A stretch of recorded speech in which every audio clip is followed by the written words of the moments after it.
Good morning. It's Lisa with Lisahealyourself. Today I'm doing a little walk and talk, and I'm pondering on a subject about time. So Albert Einstein's theory of relativity was so revolutionary because it showed how the speed at which time happens is mutable, that space and time are not discrete entities, that time is not absolute. In other words, despite our common perception that a second is always a second everywhere in the universe, the rate at which time flows depends on where you are in the universe and how fast you are actually traveling. But what about internally? Time is an interesting subject to me, for we all know that it's concrete. It's run by the days and the months and the seasons, and it's measurable. Time is measurable, it's consistent, and mathematically it's measured, calculated.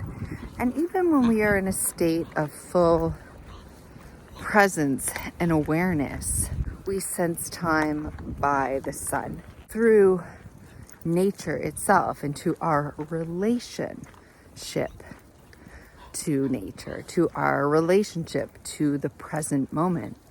We sense and we feel time.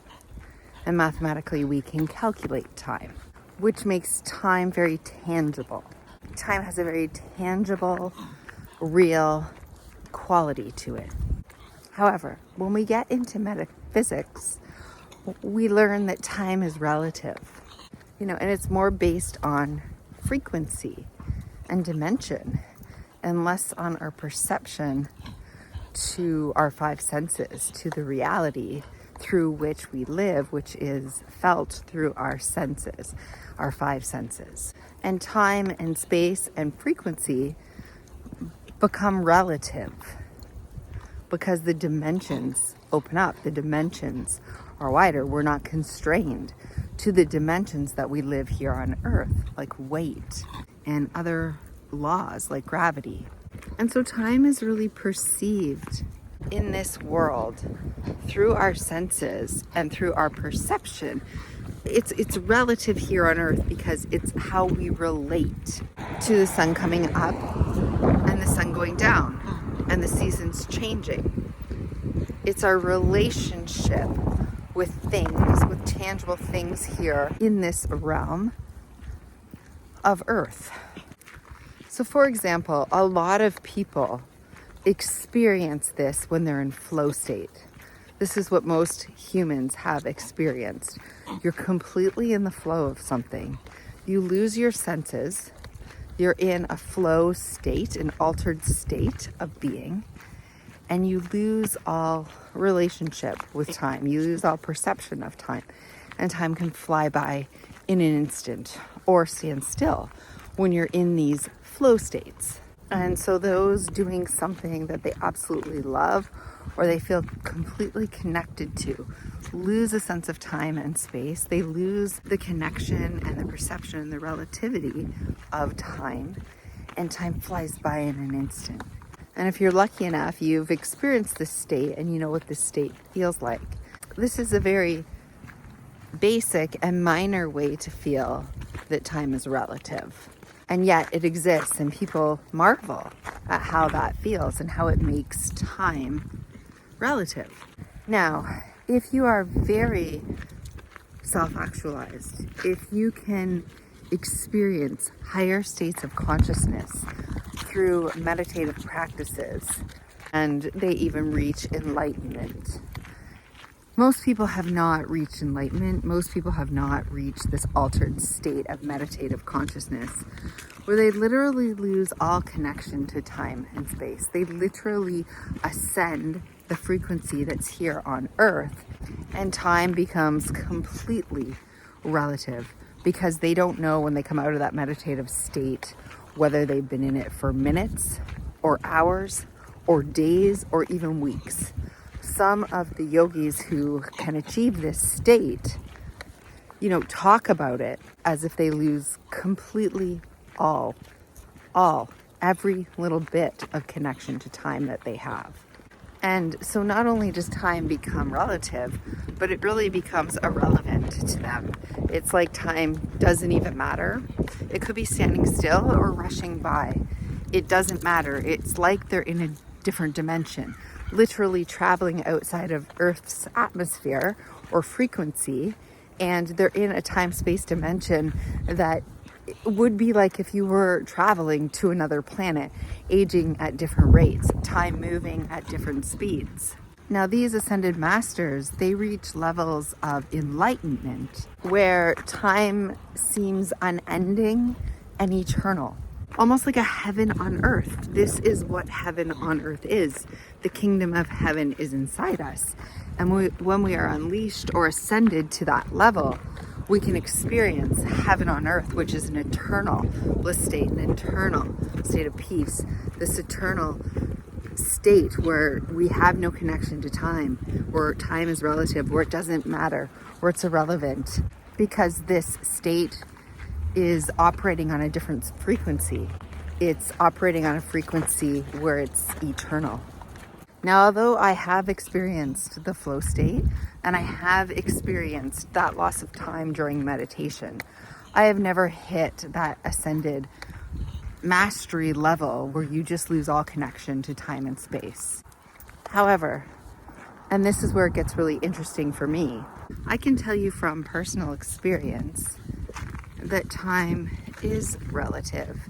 And when you've experienced it, it's very difficult to look at time as a concrete thing. So like I said, I have never been blessed enough to feel that eternal state of peace and bliss, that eternal state where you lose all relativity to time and space, because the frequency of love and peace is so strong and eternal that it makes time irrelevant. However, I have experienced the opposite end of that frequency, the dense frequency of horror and what they would call living in a hell on earth. I have experienced an eternal suffering, a suffering that was so deep, the hopelessness and the helplessness, and so extreme. And I can tell you from personal experience that at this opposite end of the spectrum, the same thing happens, and I've experienced this. In the 24/7 years of suffering, years and years of suffering that I went through, I experienced a loss of time. Not just I was losing time, I was losing years of my life, but I experienced a loss of relativity to time. That was one of the first things to go when I really entered, I would call it the kingdom of hell on earth. I lost literal connection to time where I didn't know what day it was. I couldn't have told you. I couldn't have told you the day. I couldn't have told you the date. I couldn't have told you the month. And for many of my suffering years, I did not know what year it was. Now, I was cognitively aware, so if I looked at a calendar and learned the date, I could know that. I could say it back to you. But I had no connection to it.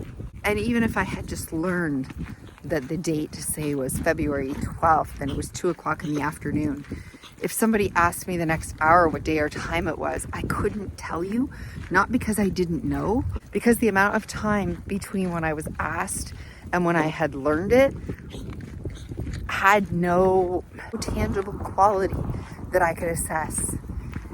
And what I mean by this is it was impossible for me to tell, because I couldn't perceive through my five senses anymore, whether since that question was asked, it had been weeks, years, months, minutes, or seconds since I was last asked, because the time in between there was relative to what I was going through. And at this low, dense frequency, I couldn't relate to the time. I couldn't relate to time and space any longer.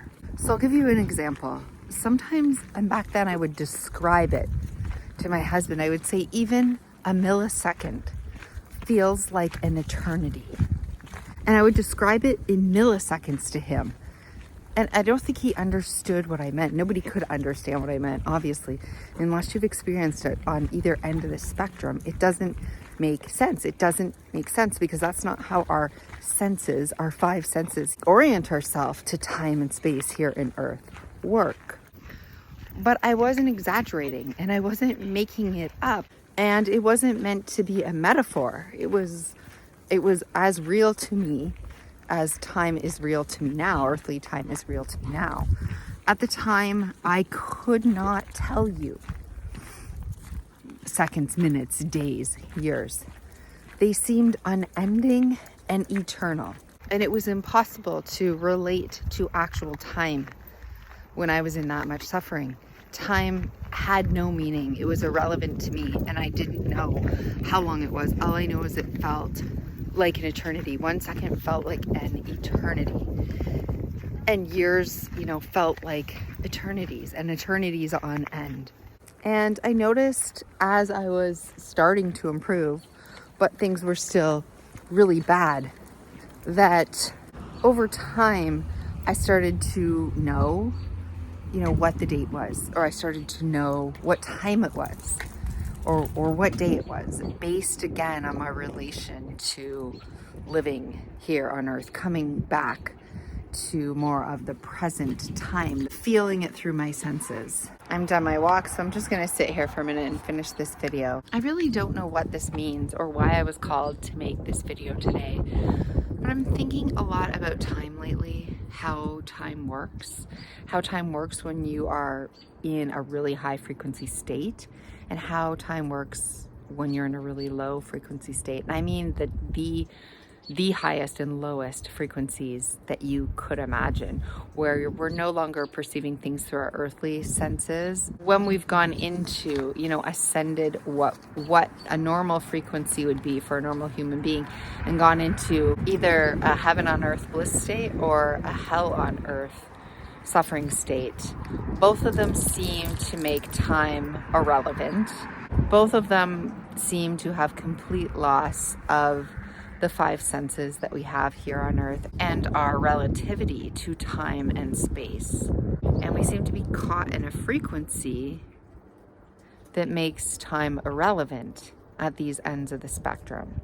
And I don't know what this means or how it relates to how we can use this information for healing, but I do know energetically and metaphysically that focusing on energy and frequency and time and space and relativity could be used to our advantage in healing. And that states of consciousness are powerful.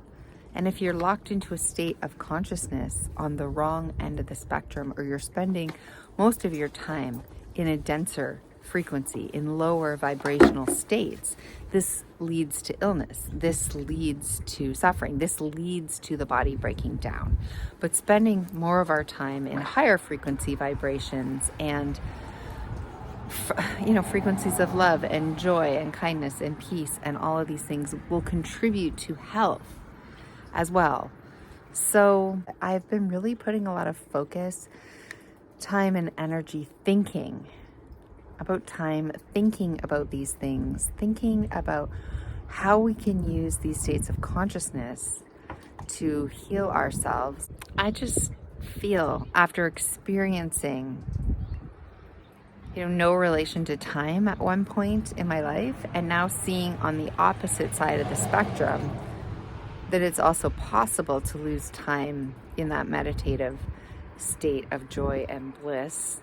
And I certainly haven't ascended to that level, but I know both ends of the spectrum are there, and both ends of the spectrum people have experienced and talked about the same thing. But a lot of us are living in either the past or the future. We're worrying about the future. We're thinking about the past memories.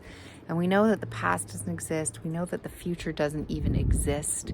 And again, this is all relative to where we anchor our perception and our thoughts in the current moment.